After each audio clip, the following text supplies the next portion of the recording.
Telugu capital భక్తి టీవీకి స్వాగతం సుస్వాగతం. నేను శ్రీలక్ష్మిని. ఈరోజు మనతో శ్రీ శివకామేశ్వరి ఆనందమయ్య అమ్మ ఉన్నారు.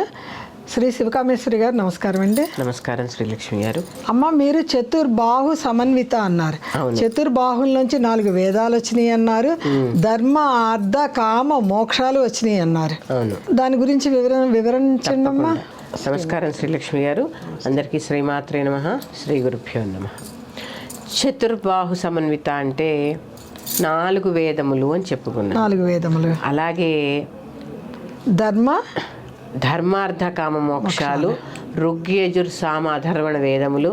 అలాగే చతుర్బాహులు అంటే ఇంకోటి చెప్పిన వర్ణాశ్రమాలు. వర్ణాశ్రమ విధాయిని అని ఎందుకయింది చూసారా?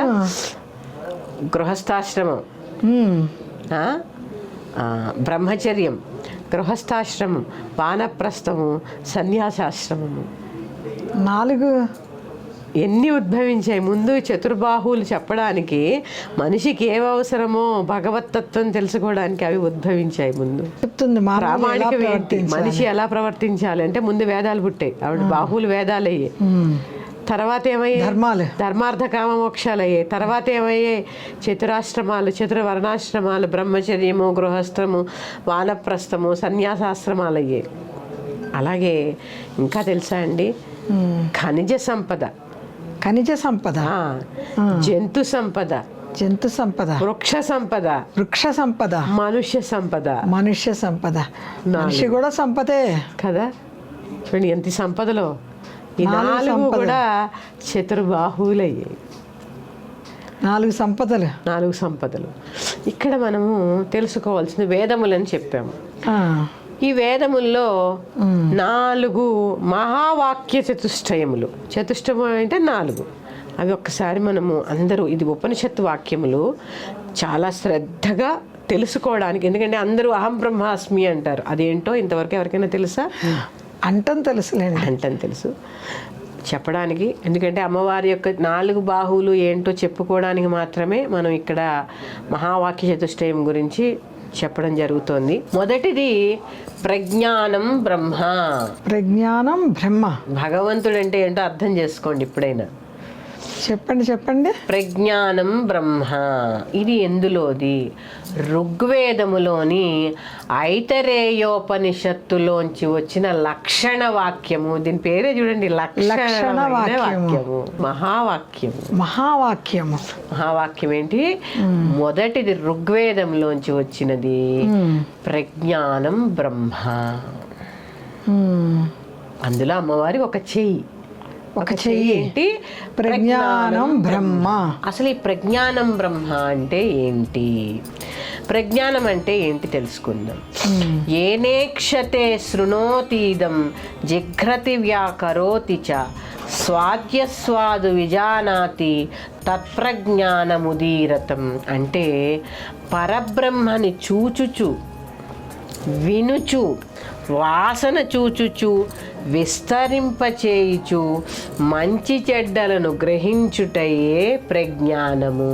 ప్రజ్ఞానం మళ్ళీ జ్ఞానంలో కూడా ఎలాంటిది? ప్రజ్ఞానం అంటే ఏంటి? మన జ్ఞానం ఎలా ఉండాలో ఎలా చెప్తున్నారు చూడండి. పరబ్రహ్మని చూడాలి, వినాలి, వాసన చూడాలి, విస్తరింపచేయాలి. ఇలా తెలిపేదే ప్రజ్ఞానము. ఉపనిషత్తులు, వేదాలు అంటే సామాన్యమైన విషయం కాదుగా. ప్రజ్ఞానం గురించే ఎంత ఉన్నప్పుడు ఇంకా ముందు ఇంకెంత ఉంటుందో. అక్కడ భగవంతుడు అనే దానికి అర్థము పరబ్రహ్మని ఎలా చూడాలి మనం. అవును, ప్రజ్ఞానం ఈ కళతో కాదు చూసేది. ప్రజ్ఞానం గురించి చెప్పుకున్న తర్వాత బ్రహ్మ. మొదటి వాక్యం ఏంటి? మొదటి మహావాక్యము ప్రజ్ఞానం బ్రహ్మ. ప్రజ్ఞానం బ్రహ్మలో ప్రజ్ఞానం చెప్పుకున్నాం. ఇప్పుడు బ్రహ్మ అంటే ఏంటి? చతుర్ముఖేంద్ర దేవేషు మనుష్యాస్వగవాదిషు చైతన్యమేకం బ్రహ్మాతః ప్రజ్ఞానం బ్రహ్మమయ్యపి. చూడండి, ఇందాక ఏమో ఎలా చూడాలి భగవంతుడు అనేది చెప్పుకున్నాం, పరబ్రహ్మని. ఇక్కడ ఏం చెప్పుకుంటున్నాము? బ్రహ్మేంద్రాది దేవతల ఎందును ఇక్కడ ఏం చెప్పారు? చతుర్ముఖేంద్ర దేవేషు, బ్రహ్మ మొదలైన దేవతల యందును, అలాగే మానవుల యందు, గుర్రముల యందు, గోవుల యందు మొదలైన వాటి యందు బ్రహ్మస్వరూపమైనదే ఏ చైతన్యమై గలదో అట్టి ప్రజ్ఞానమైనదే బ్రహ్మయే నా యందు కలదు. ప్రజ్ఞానం అంటే ఏంటో చెప్పుకున్నాం. పరబ్రహ్మని ఎలా చూడాలి? పరబ్రహ్మని చూచుచు, వినుచు, వాసన చూచుచు విస్తరింపజేయడం అంటే ఇలాగే మాట్లాడటం. ప్రవచన రూపంలో భగవంతుడి గురించి, పరబ్రహ్మ గురించి మాట్లాడుతూ గ్రహించడమే ప్రజ్ఞానము. ఇక్కడ బ్రహ్మ అంటే ఏంటి? ప్రజ్ఞానం బ్రహ్మ.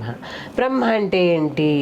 బ్రహ్మాది దేవతల యందు, అలాగే మానవుల యందు, గుర్రముల యందు, గోవుల ఇలా మొదలైన వాటి యందు బ్రహ్మస్వరూపమై ఏ చైతన్యము గలదో అట్టి ప్రజ్ఞానమైన బ్రహ్మయే నాయందును కలదు అని చెప్పడమే ప్రజ్ఞానం బ్రహ్మ. అంటే ఇక్కడ ఏంటి అంటే సర్వము ఉన్నది పరబ్రహ్మయే, అందరిలో ఉన్నది ఏంటి? పరబ్రహ్మ. అందుకే ఇది మొదటి మహావాక్యం అయ్యింది. ఇక్కడ అమ్మవారి యొక్క ఒక చెయ్యి మొదటి మహావాక్యం గురించి చెప్పుకున్నాము. ఇక రెండవది, మొదటిదేంటి? ప్రజ్ఞానం బ్రహ్మ. రెండవది అహం బ్రహ్మాస్మి. అహం బ్రహ్మాస్మి ప్రతి ఒక్క వింటూ ఉంటామండి, పలుకుతూ ఉంటాం. అర్థం తెలియదు. కొంతమంది మెట్ట వేదాంతంగా వాదించే వాళ్ళు కూడా హే దేవుళ్ళు ఏడుపో అహం బ్రహ్మాస్మి అంటారు. వారికి ఆ అర్థం తెలిసినా తెలియకపోయినా మహావాక్యాన్ని ప్రయోగిస్తారు.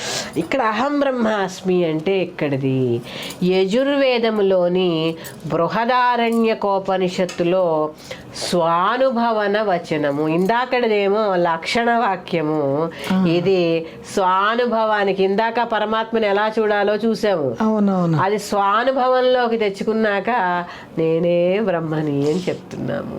ఎలాగ తెచ్చుకోవాలి చూడండి.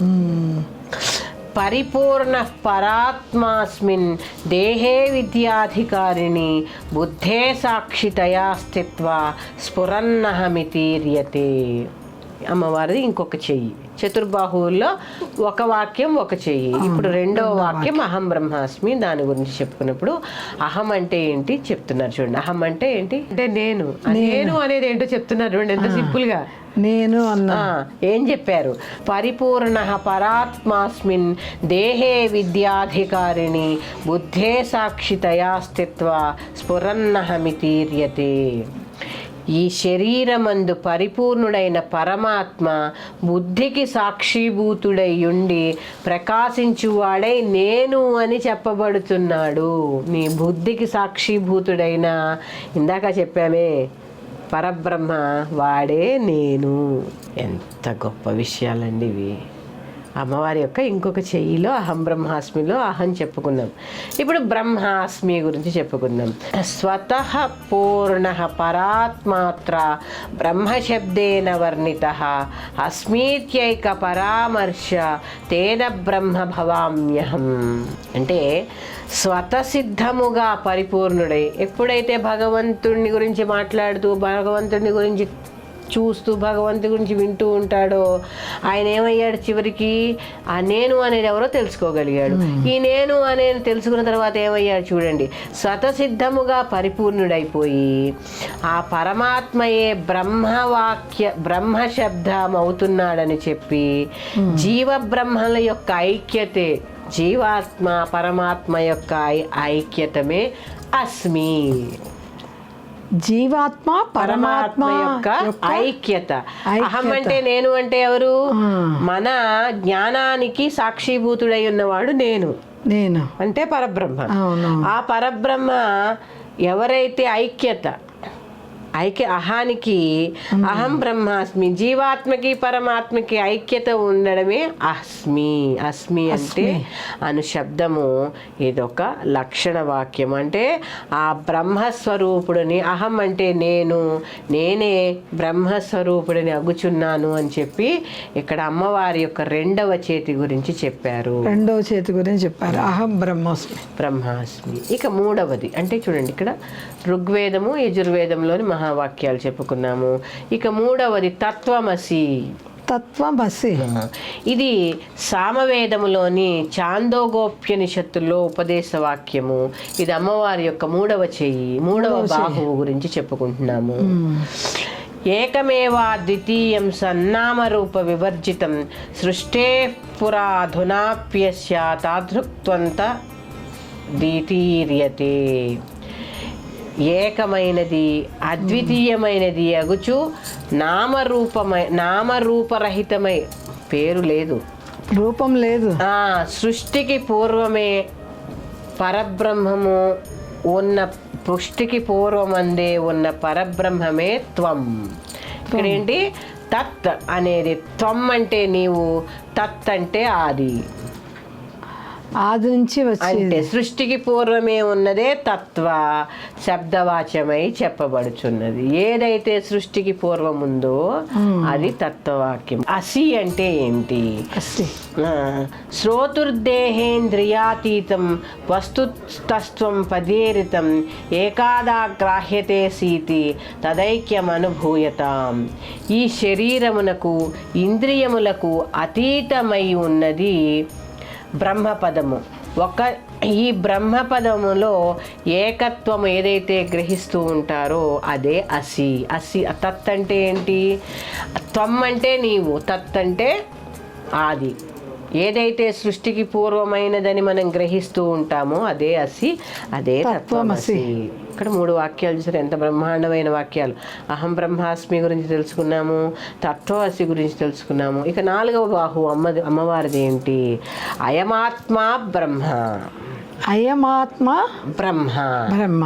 ఇవేంటంటే పాపం చాలా మంది, ఇది ఇక్కడ మీకు ఎంత అర్థమవుతోంది అనేది కాదమ్మా. చాలా మంది మీరు అందరూ అనుకుంటూ ఉంటారు అహం బ్రహ్మాస్మి అంటే ఏంటి, ప్రజ్ఞానం బ్రహ్మ అంటే ఏంటి, తత్వమసి అంటే ఏంటి, నన్ను చాలా మంది అడుగుతూ ఉంటారు. అమ్మవారి యొక్క చతుర్బాహువుల గురించి, చతుర్బాహు సమన్విత గురించి మనం చెప్పుకున్నప్పుడు ఈ విషయం చెప్పుకొని తీరవలసిందే, తెలుసుకోవాలి కదా. చతుర్బాహువులతో వచ్చింది అమ్మ. ఆ బాహువులు ఏంటన్నది వివరణ చేసుకోవాలి కదండి. ఇక 4వది అయమాత్మ బ్రహ్మ. అయమాత్మ బ్రహ్మ. ఇది అధర్వణ వేదములోని మాండూక్యోపనిషత్తులో సాక్షాత్కార వాక్యము. ఇక్కడ చూసారా ఎంత బాగా వచ్చింది. మొదటిదేమో లక్షణ వాక్యం, అంటే భగవంతుడు ఏంటి, భగవంతుడిని ఎలాగ చూడాలి అనేది తెలిస్తే, రెండవది స్వానుభవానికి తెచ్చుకుంటే, మూడవది సృష్టికి పూర్వం ఏది ఉందో తెలుసుకుంటే, 4వది అదే సాక్షాత్కరించిన వాక్యము, సాక్షాత్కార వాక్యము అయమాత్మ బ్రహ్మ. అయమాత్మాన బ్రహ్మ. అయమాత్మ బ్రహ్మ. ఇది అయ అంటే అర్థం ఏంటి? సరే, శ్లోకం చెప్పే కంటే అర్థమే చెప్తాను. అర్థమే చెప్పండి. స్వయం ప్రకాశమై అపరోక్షమైనదే అయ్యము. ఏదైతే స్వయం ప్రకాశమై ఉంటుందో అదే అయ్యము. అంటే ఇక్కడ అహంకారాదులతో కూడిన దేహము కానిదై కాదు. ఇక్కడ ఎక్కడ ఉంటుంది? అహంకారం ఉండదుగా. నేను అనేది ఏంటో తెలుసుకున్నప్పుడు అహంకారం నశిస్తుంది. ఆ పరబ్రహ్మమునే ప్రత్యేగాత్మ అని అయం అనే శబ్దవాచ్యంతో మనము పిలుచుకుంటాము. ఇక రెండవది, కంటికి కనబడు సమస్త జగత్తు యొక్క తత్వము బ్రహ్మ శబ్దముచే చెప్పబడుతుంది. అందుకే ఏమంటాము? పరబ్రహ్మము అని చెప్తూ ఉంటాము. అది స్వయం ప్రకాశాత్మమైన బ్రహ్మస్వరూపమే పరబ్రహ్మముగా చెప్పబడుతోంది. కాబట్టి అయమాత్మ బ్రహ్మ. ఇవే అమ్మ యొక్క చతుర్బాహు సమన్విత. అంటే 4 వేదములలో మనకి కావలసిన 4 మహావాక్యములతో అమ్మ మనకి ముందు ఉద్భవించింది. ఒక్కసారి 4 బాహువులు చెప్పండి. 4 బాహువులు అంటే ఋగ్, యజుర్, సామ, అధర్వణ వేదములు, అలాగే ధర్మ, అర్థ, కామ, మోక్షములు, అలాగే ఖనిజ సంపద, వృక్ష సంపద, జంతు సంపద, మనుష్య సంపద, అలాగే వేదములలోని మహావాక్య చతుష్టయములు. చతుష్టయములు చెప్పండి.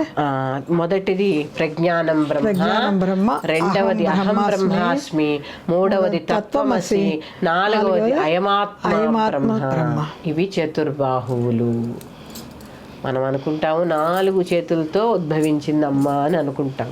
4 చేతులు కాదండి, 4 వేదములు ముందు ఉద్భవించాయి. అందుకే ఆవిడ వేదమాత అంటే త్రిపద కాబట్టి త్రిపుర సుందరి. వేదమాత. చతుర్బాహు సమన్విత గురించి చాలా అంటే చెప్పలేనంత గొప్పగా వర్ణించారమ్మా. ఇక్కడ ఎందుకు నేను ఇంత లోతుగా చెప్తున్నాను అంటే, ఈ మధ్య అమ్మవారి గురించి చక్కగా అందరూ కూడా తెలుసుకోవడము చక్కగా చేస్తున్నారు స్త్రీమూర్తులందరూ.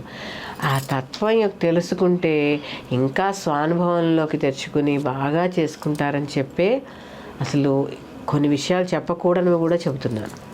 అవును, 4 చేతుల నుంచి ఎన్ని ఉద్భవించినాయి. ఖనిజ సంపద వచ్చింది ఒక చేతి నుంచి జంతు సంపద, ఒక చేతి నుంచి వృక్ష సంపద, ఒక చేతి నుంచి మనుష్య సంపద.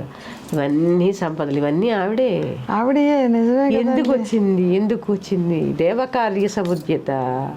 అందుకే ఏం చేసింది, నువ్వు చిదగ్ని అనే జ్ఞానాగ్ని లగిల్చినప్పుడు అమ్మవారు ఉద్భవించింది కాబట్టి నీ కోసం ఆవిడ ఏం చేసింది, వృక్ష సంపదని సృష్టించి ఆహారాన్ని సృష్టించింది.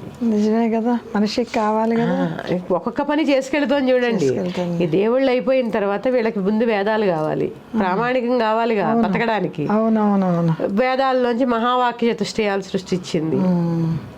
ఇట్లాగా చతుర్బాహు సమన్విత గురించి ఇంకా ఉంది చెప్పుకునేది. తత్వ విచారణ అద్భుతంగా ఉందండి. నెక్స్ట్ ఎపిసోడ్లో చెప్పుకుందాము. శ్రీమాత్రే నమః.